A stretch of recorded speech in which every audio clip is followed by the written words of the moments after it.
வணக்கம். இந்திய நேரப்படி காலை 8:30 மணி செய்திகள். முதலில் ஜெம் தலைப்பு செய்திகளை காணலாம். இன்று கூடுகிறது தமிழக சட்டசபை. டங்ஸ்டன் சுரங்க உரிமத்துக்கு எதிராக தனி தீர்மானம்.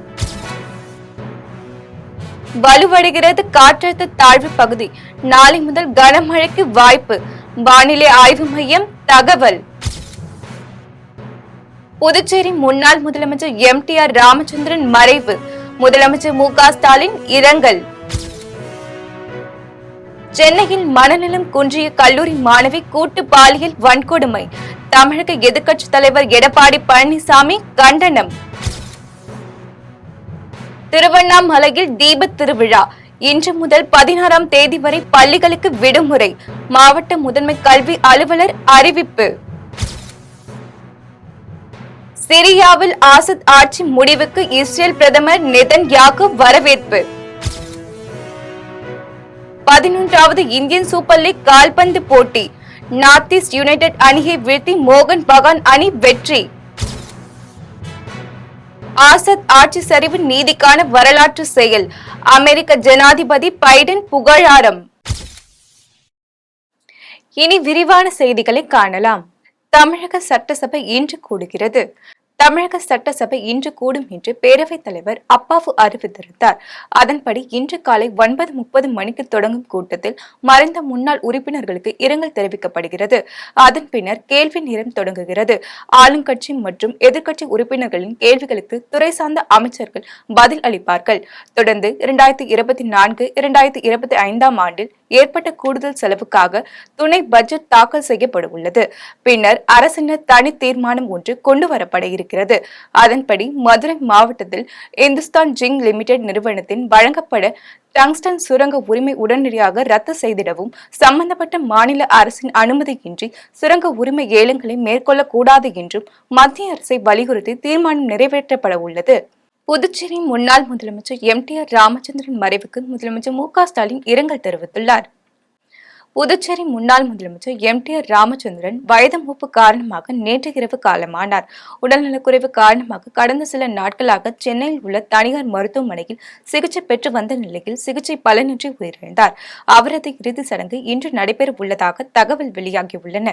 இந்த நிலையில் அவரது மறைவுக்கு முதலமைச்சர் மு.க. ஸ்டாலின் வெளியிட்டுள்ள இரங்கல் செய்தியில், புதுச்சேரியின் முன்னாள் முதலமைச்சரும் புதுச்சேரி மாநில திராவிட முன்னேற்ற கழகத்தின் முன்னாள் அமைப்பாளரும் ஆகிய ராமச்சந்திரன் மறைவிற்கு ஆழ்ந்த இரங்கல் என்றும், கழகத்தின் சார்பில் முதலமைச்சராக இருந்து புதுச்சேரியின் வளர்ச்சிக்காக பல்வேறு நலத்திட்டங்களை செயல்படுத்தி சாதனை படைத்தவர். அவர் மறைவால் வாடும் அவரது குடும்பத்தினர் மற்றும் புதுச்சேரி மக்கள் அனைவருக்கும் ஆறுதல் தெரிவித்துக் கொள்வதாக அதில் கூறியுள்ளார். நாளை முதல் வருகின்ற 13ஆம் தேதி வரை தமிழ்நாட்டில் கனமழைக்கு வாய்ப்புள்ளதாக வானிலை ஆய்வு மையம் தெரிவித்துள்ளது. தென்கிழக்கு வங்கக்கடல் மற்றும் பூமத்திய ரேகையை ஒட்டி இந்திய பெருங்கடல் பகுதியில் நேற்று முன்தினம் காற்றழுத்த தாழ்வு பகுதி உருவானது. இது நேற்று வலுவடையும் என எதிர்பார்க்கப்பட்டது. ஆனால் இந்த அமைப்பு வலுவடையாமல் அதே பகுதியில் நிலை கொண்டுள்ளது. அடுத்த 24 மணி நேரத்தில் இது மேலும் வலுவடைந்து மேற்கு வடமேற்கு திசையில் தமிழகம் மற்றும் இலங்கை கடலோர பகுதிகளை நோக்கி நகரக்கூடும் என்று தெரிவித்துள்ளது. இதன் காரணமாக தமிழகத்தில் ஒரு சில இடங்கள், புதுச்சேரி மற்றும் காரைக்கால் பகுதியில் இன்று மிதமான மழைக்கு வாய்ப்புள்ளதாக தகவல் தெரிவித்துள்ளது. மேலும் நாளை முதல் வருகின்ற 13ஆம் தேதி வரை 4 நாட்களுக்கு தமிழ்நாட்டில் டெல்டா மற்றும் வட மாவட்டங்களில் சில இடங்களில் கனமழைக்கும் ஓரிரு இடங்களில் மிக கனமழை வரைக்கும் வாய்ப்புள்ளதாக வானிலை ஆய்வு மையம் தெரிவித்துள்ளது. 11வது இந்தியன் சூப்பர் லீக் கால்பந்து போட்டியில் நார்த் ஈஸ்ட் யுனைடெட் அணியை வீழ்த்தி மோகன் பகான் அணி வெற்றி பெற்றுள்ளது. 13 அணிகள் பங்கேற்றுள்ள 11வது இந்தியன் சூப்பர் லீக் கால்பந்து போட்டி இந்தியாவின் பல்வேறு நகரங்களில் நடந்து வருகிறது. இதில் கவுகாத்தில் நடைபெற்ற லீக் ஆட்டத்தில் நார்த் ஈஸ்ட் யுனைடெட் அணி, மோகன் பகான் சூப்பர் ஜெயின்ஸ் அணிகள் மோதின. இதில் மோகன் பகான் அணி அடுத்தடுத்து 2 கோல்களை அடித்து அசத்தியது.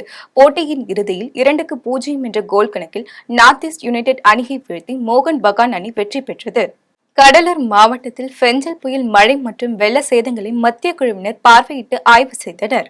கடலூர் மாவட்டத்தில் பெஞ்சல் புயல் தாக்கம் மற்றும் தென்பெண்ணை ஆற்றில் ஏற்பட்ட வெள்ளப்பெருக்கின் காரணமாக கடலூர் மாவட்டத்தில் பண்ருட்டி, அண்ணா கிராமம், கடலூர் ஆகிய பகுதிகளில் பெரும் சேதத்தை ஏற்படுத்தியுள்ளது. இந்நிலையில் மாவட்டத்தில் மழை மற்றும் வெள்ளத்தால் ஏற்பட்ட சேதத்தினை பார்வையிடுவதற்காக 6 பேர் கொண்ட மத்திய குழுவினர் கடலூர் மாவட்டத்திற்கு வருகை புரிந்து பண்ருட்டி அருகே உள்ள பகண்டை பகுதியில் தென்பெண்ணை ஆற்றில் ஏற்பட்ட வெள்ளப்பெருக்கால் சேதமடைந்த சாலைகள் மற்றும் விவசாய நிலங்களையும் பார்வையிட்டு ஆய்வை துவங்கினர். அதன் பின்னர் மேல் பட்டாம்பாக்கம், அழகிய நத்தம், குண்டு உப்பளம்வாடி உள்ளிட்ட பகுதிகளில் வெள்ளப்பெருக்கினால் பாதிக்கப்பட்ட குடியிருப்புகள், சாலைகள், பாலங்கள், தென்பெண்ணை ஆற்றின் கரைகள், வேளாண் மற்றும் தோட்டக்கலை பயிர்கள் உள்ளிட்ட சேதங்கள் குறித்து மத்திய குழுவினர் பார்வையிட்டு பாதிக்கப்பட்ட விவசாயிகள் மற்றும் பொதுமக்களிடம் சேதங்கள் குறித்து கேட்டறிந்தனர். ஆய்வுக்குழுவில் மத்திய உள்துறை அமைச்சகத்தின் இணை செயலாளர் ராஜேஷ் குப்தா, மத்திய வேளாண் மற்றும் உழவர் நலத்துறை இயக்குநர் பொன்னுசாமி, மத்திய நிதி மற்றும் செலவினங்கள் துறை இயக்குநர் சோனாமணி அஹோபம், மத்திய நீர்வள ஆணைய இயக்குநர் சரவணன், மத்திய சாலை போக்குவரத்து துறை அதிகாரி தனபாலன் குமார், மத்திய மின்சாரத்துறை ஆணைய அதிகாரி ராகுல் பக்கேட்டி, மத்திய ஊரக வளர்ச்சித்துறை இயக்குநர் பாலாஜி மற்றும் கூடுதல் தலைமை செயலாளர் காகன் தீப் சிங் பேட்டி ஆகியோர் ஆய்வு செய்தனர். ஆய்வின் போது கடலூர் மாவட்ட ஆட்சியர் சிபி ஆதித்ய செந்தில்குமார், மாவட்ட கண்காணிப்பு அதிகாரி மோகன் ஆகியோர் உடனிருந்தனர். திமுகவை வீழ்த்த திமுகவிற்கு எதிராக உள்ள சீமான் உள்ளிட்ட அனைவரும் ஓரணியில் திரள வேண்டும் என்று நடிகை கஸ்தூரி வேண்டுகோள் விடுத்துள்ளார். இந்து மக்கள் கட்சியின் சார்பில் சனாதன ஆதரவு வழக்கறிஞர்களுக்கான கருத்தரங்கு திருச்சி ஸ்ரீரங்கத்தில் நடைபெற்றது. கூட்டத்தில் இந்து மக்கள் கட்சியின் தலைவர் அர்ஜுன் சம்பத், நடிகை கஸ்தூரி உள்ளிட்ட பலர் பங்கேற்றனர். கூட்டத்திற்கு பின்னர் நடிகை கஸ்தூரி செய்தியாளர்களை சந்தித்து பேசினார். அப்போது நவம்பர் 3ஆம் தேதி இந்து மக்கள் கட்சி சார்பில் சென்னையில் நடந்த ஆர்ப்பாட்டத்தில் என்ன விஷயங்கள் பேசப்பட்டதோ அது பெரிய விஷயமாக்காமல் கஸ்தூரி பேசிய விஷயம்தான் மிகப்பெரிய செய்தியானது என்றும், அன்று பேசிய விஷயங்களை மீண்டும் எப்படி ஆக்கப்பூர்வமாக சட்ட ரீதியாகவும் அணுகுவது என்பது குறித்து கருத்தரங்கு கூட்டத்தில் விவாதித்தோம் என்றும், பிராமணர்கள் ஏதாவது குரல் கொடுத்தால் அவர்கள் மீது பொய் வழக்கு போடுவதும் அவர்களுக்கு எதிராக பிரச்சாரம் செய்வதும் நடைபெற்று வருகிறது எனவும், இதை எப்படி எதிர்கொள்வது என்பது குறித்து கருத்தரங்கு கூட்டத்தில் விவாதித்தோம் எனவும் தெரிவித்தார். மேலும் திமுகவை வீழ்த்த திமுகவிற்கு எதிராக உள்ள சீமான் உள்ளிட்ட அனைவரும் ஓர் அணியில் திரள வேண்டும் என்றும் நடிகை கஸ்தூரி வேண்டுகோள் விடுத்துள்ளார். மூளைக்கு மூளை, ரோட்டுக்கு ரோடு, ஜெட்ராடையும் மோட்டரையும் வச்சு எல்லாத்தையும் பம்ப் அடிச்சு விட்டாங்க. அப்ப அதை பேசாம 4000 கோடிக்கு பம்பு மிஷினே வாங்கி போட்டுருக்கலாமேங்க. இந்த மாதிரிதான் இது வந்து ஜனங்க எல்லாருக்குமே தெரியுது. நாங்க இருக்கிற ரோட்ல நான் மட்டும்தான் இருக்கேனா, அங்க 1000 பேர் இருக்கிறாங்க அந்த ஏரியாவுல, எல்லாருக்கும் தெரியுது. எல்லாருமே வெறுப்புல இருக்காங்க.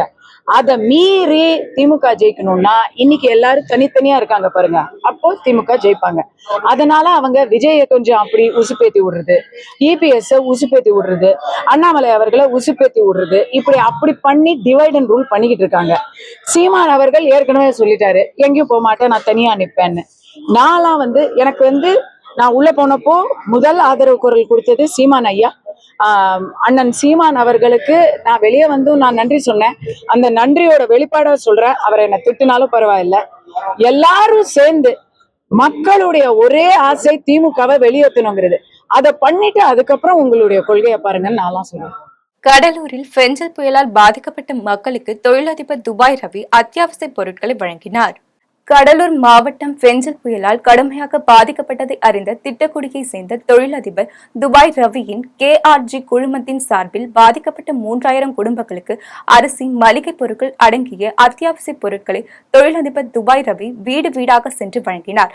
அத்தியாவசிய நிவாரணப் பொருட்களை வழங்கிய துபாய் ரவி குழுமத்திற்கு அப்பகுதி மக்கள் நன்றி தெரிவித்தனர்.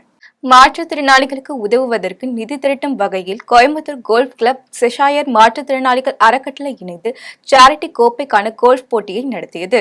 மாற்றுத்திறனாளிகளுக்கு மறுவாழ்வு வழங்கும் விதமாக பெங்களூரை தலைமையிடமாக கொண்டு செயல்பட்டு வரும் செஷையர் மாற்றுத்திறனாளிகள் அறக்கட்டளை மாற்றுத்திறனாளிகள் நலன் சார்ந்த பல்வேறு திட்டங்களை செயல்படுத்தி வருகிறது.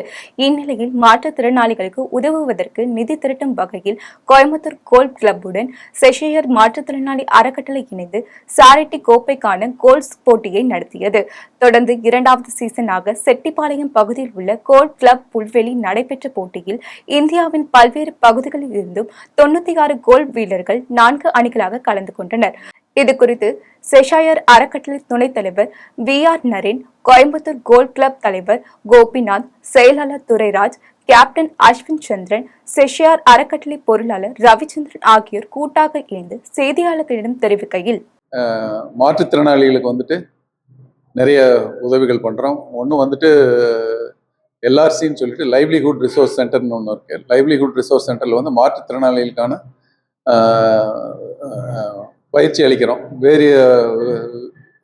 வேறு வகையான பயிற்சிகள் அளிக்கப்படுகிறது. ஒன்று வந்துட்டு டெய்லரிங் ஒன்று கொடுக்குறோம், இன்னொன்று வந்து பேக்கரி ட்ரைனிங் கொடுக்குறோம், இன்னொன்று வந்து கம்ப்யூட்டர் ஸ்கில்ஸ். இந்த 3 ட்ரைனிங் கொடுக்குறோம்.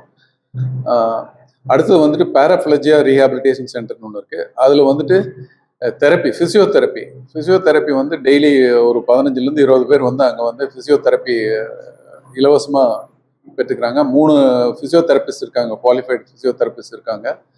அங்கே வந்துட்டு எல்லாம் ஃபுல் ஃப்ளெஜ்டு தெரப்பி சென்டர் இருக்குது. ஸோ அங்கே 15லேருந்து 20 பேர் டெய்லி வந்து நாங்கள் ஒரு ஆம்புலன்ஸ் வச்சுருக்கோம். அந்த ஆம்புலன்ஸ் போய் கூட்டிகிட்டு வந்து அதை தெரப்பி முடிஞ்சதுக்கப்புறம் இறக்கி விட்டுறோம். இது ஒரு முக்கியமான. ஜவுளித்துறைக்காக ஜிஎஸ்டி வரியை 18ல் இருந்து 28% உயர்த்தக்கூடாது என்று சென்னையில் தமிழ்நாடு வணிக சங்க பேரவைத் தலைவர் சவுந்தரராஜன் வலியுறுத்தியுள்ளார். சென்னை ஐயப்பன் தாங்கலில் மறைந்த தமிழ்நாடு வணிக சங்க பேரவைத் தலைவர் வெள்ளையனின் திருவுருவப் படத்தை திறந்து வைக்கும் நிகழ்வு நடைபெற்றது. நிகழ்ச்சியில் தென் சென்னை வடக்கு மாவட்ட வணிக சங்க பேரவை சார்பில் நடைபெற்ற நிகழ்ச்சியில் பேரவையின் தலைவர் சவுந்தரராஜன் உட்பட 100க்கும் மேற்பட்ட வியாபாரிகள் பங்கேற்றனர். நிகழ்ச்சியைத் தொடர்ந்து பேரவைத் தலைவர் சவுந்தரராஜன் செய்தியாளர்களை சந்தித்து பேசினார். அப்போது ஜவுளித்துறைக்கான ஜிஎஸ்டி வரியை 5% இருந்து 18 முதல் 28% வரை உயர்த்துவதற்கான ஜிஎஸ்டி கவுன்சில் கூட்டம் கூடுவதாக தகவல் வெளியாகியுள்ளது என்றும் இதற்கான ஜிஎஸ்டி வரியை உயர்த்தக்கூடாது என்றும் தெரிவித்தார். கோவையில் நடைபெற்ற மாவட்ட அளவிலான கராத்தே போட்டியில் 1000க்கும் மேற்பட்ட பள்ளி மாணவ மாணவிகள் ஆர்வமுடன் பங்கேற்றனர். கோயம்புத்தூர் கராத்தே சங்கம் மற்றும் இந்துஸ்தான் கலை அறிவியல் கல்லூரி ஆகியவை இணைந்து மாவட்ட அளவிலான கராத்தே சாம்பியன்ஷிப் போட்டியை கல்லூரி வளாகத்தில் நடத்தியது. மாவட்ட அளவில் 2 நாட்கள் நடைபெறவுள்ள போட்டியில் கட்டா, குமிதே ஆகிய 2 பிரிவுகளாக போட்டிகள் நடைபெற்றன. சாம்பியன்ஷிப் போட்டியில் கோவை மற்றும் அதன் சுற்றுப்புற பகுதிகளைச் சேர்ந்த 60க்கும் மேற்பட்ட பள்ளிகளைச் சேர்ந்த எல்கேஜி முதல் 12ஆம் வகுப்பு வரை பயிலும் 1000க்கும் மேற்பட்ட மாணவ மாணவிகள் ஆர்வமுடன் பங்கேற்றனர். இதில் வெற்றி பெறும் மாணவர்கள் மாநில அளவிலான போட்டிகளுக்கு தேர்வு செய்யப்பட உள்ளதாக போட்டி ஒருங்கிணைப்பாளர் தெரிவித்தனர். மாவட்ட அளவிலான கராத்தே போட்டி இந்துஸ்தான் காலேஜ் மற்றும் கராத்தே கோயம்புத்தூர் அசோசியேஷன் நடந்து கொண்டு இருக்கிறது. இதுல சுமார் 1000 குழந்தை கலந்துருக்காங்க. கிட்டத்தட்ட 60 ஸ்கூல்ல இருந்து ஒரு 1000 குழந்தை கலந்துக்கிறாங்க. இந்த டிஸ்ட்ரிக்ட்ல மெடல் அடிக்கிற கோல்டு அடிக்கிறவங்கள அடுத்த ஜனவரி மாதம் நடக்கும் தமிழ்நாடு அளவிலான கராத்தே போட்டிக்கு தகுதி பெற்று அதை எடுத்துட்டு போறாங்க. அதை எடுத்துட்டு போய் குழந்தைகளை இந்த ஃபர்ஸ்ட் பிளேஸ் மட்டும் எடுத்துட்டு போறோம்.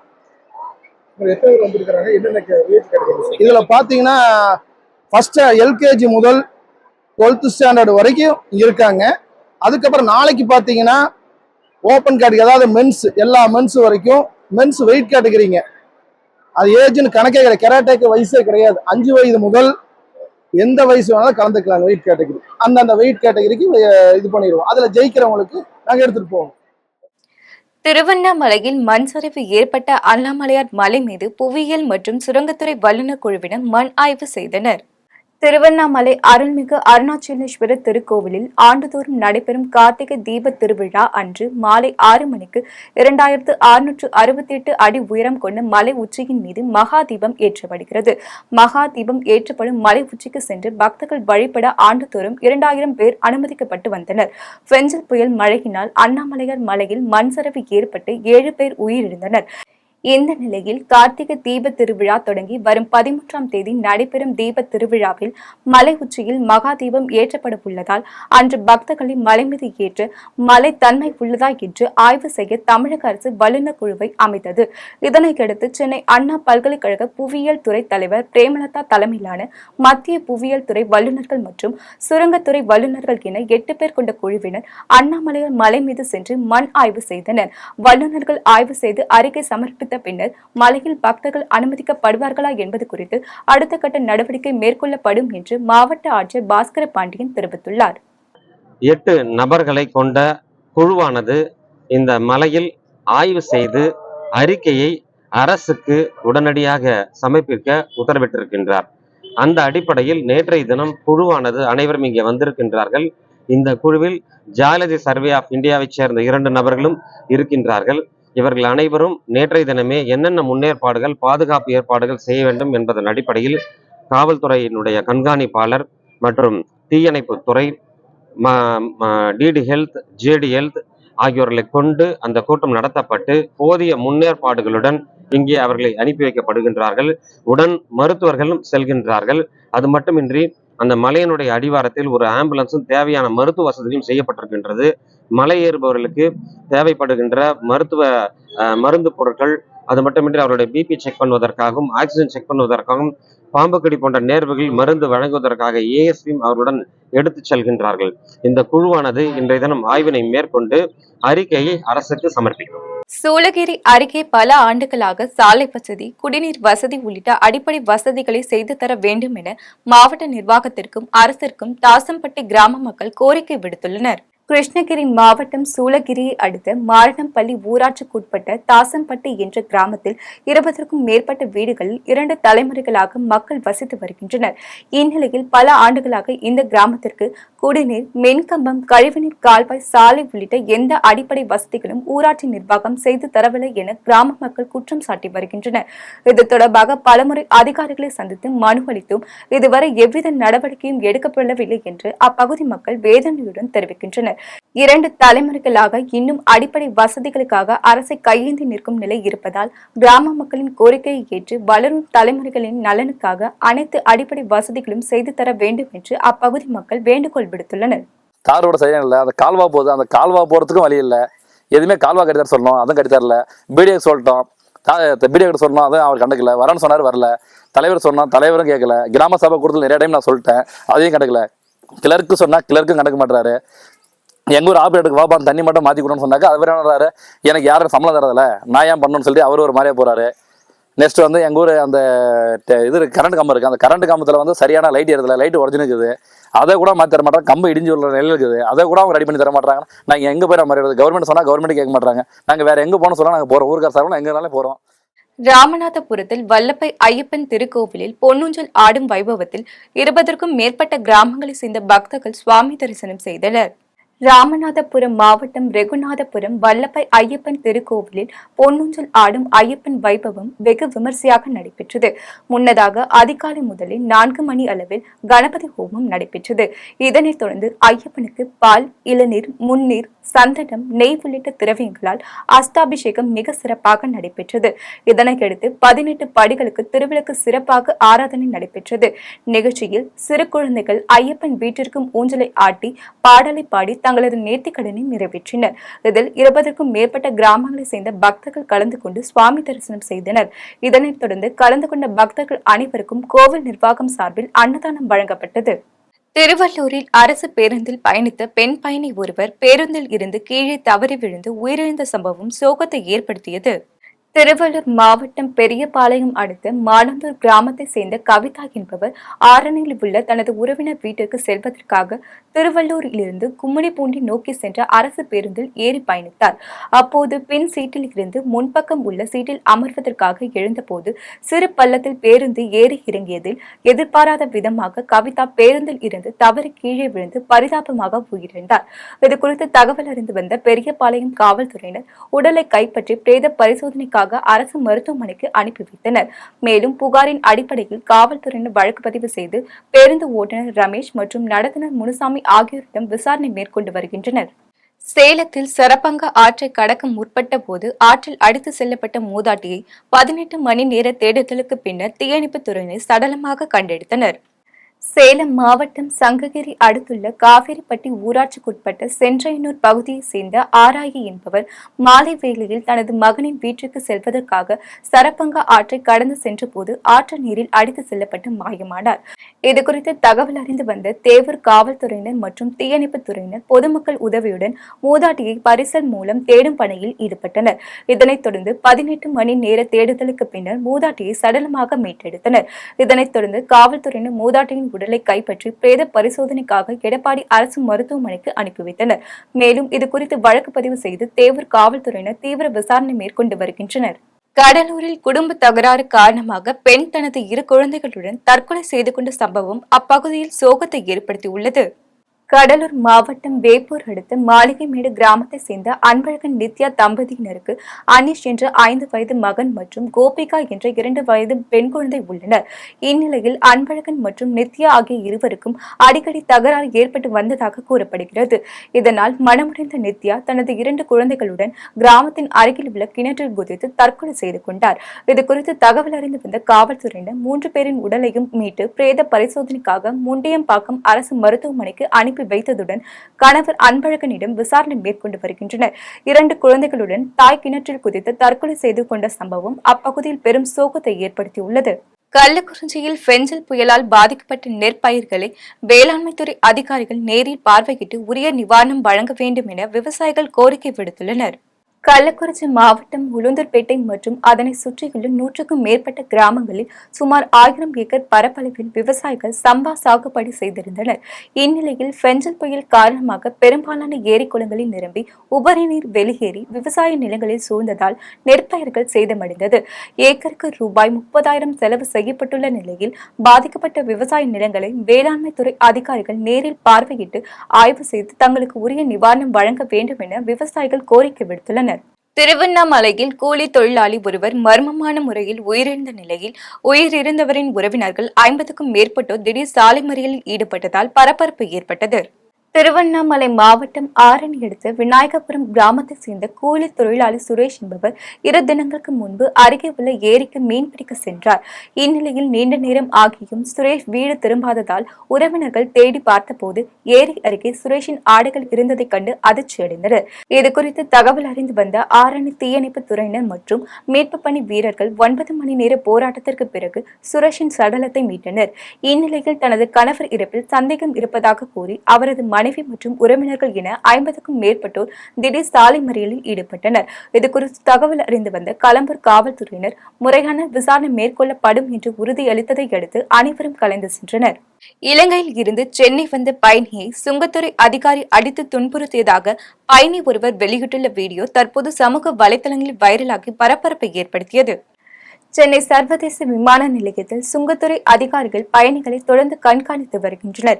இந்நிலையில் இலங்கையில் இருந்து ஸ்ரீலங்கா ஏர்லைன்ஸ் சென்னை வந்தது. அப்போது சுங்கத்துறை அதிகாரிகள் விமானத்தில் வந்த பயணிகளை ஒவ்வொருவராக சோதனை மேற்கொண்டனர். அப்போது இலங்கையை சேர்ந்த சலீம் என்ற நபரை சுங்கத்துறை அதிகாரிகள் சோதனை மேற்கொண்ட போது அதிகாரிகளுக்கும் இவருக்கும் வாக்குவாதம் ஏற்பட்ட நிலையில் சுங்கத்துறை அதிகாரி சரவணன் தலைமையிலான அதிகாரிகள் இவரை தாக்கியதாக கூறப்படுகிறது. இந்நிலையில் சுங்கத்துறை அதிகாரி சரவணனிடம் சலீம் வாக்குவாதத்தில் ஈடுபட்ட வீடியோ சமூக வலைதளங்களில் வெளியாகி பரபரப்பை ஏற்படுத்தியது. இதுகுறித்து விமான நிலைய அதிகாரிகள் விசாரணை மேற்கொண்டு வருகின்றனர். மூஞ்சகாடு சரவணன் அடிச்சுக்கிறான். சரவணன் உழுகவே அடிச்சுக்கிறான். சரியா? சரவணன் அடிச்சுக்கிறான். சரவணன் டையாரு சரியா? சரவணன் டையார பிச்சு சரியா? மூஞ்ச பிச்சு சரியா? டேமேஜ் ஆக்கி இவர் இது பண்ணாரு சரியா? சரவணன் ஓகே சரியா?